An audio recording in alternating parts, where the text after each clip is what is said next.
देववर्मन मौर्य की पूरी कहानी। जन्म और परिवार। देववर्मन मौर्य मौर्य वंश के उत्तराधिकारियों में से था।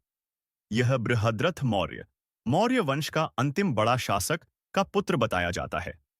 मौर्य वंश की नींव सम्राट चंद्रगुप्त मौर्य ने रखी थी और सम्राट अशोक ने इसे अपने चरम पर पहुंचाया।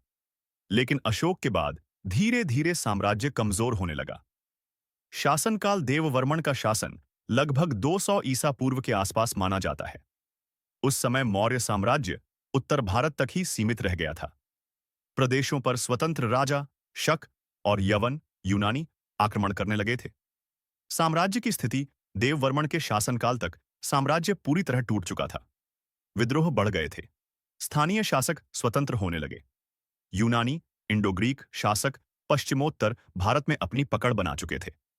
मृत्यु और उत्तराधिकारी देववर्मन की मृत्यु के बाद उसका उत्तराधिकारी शालिशुक मौर्य बना।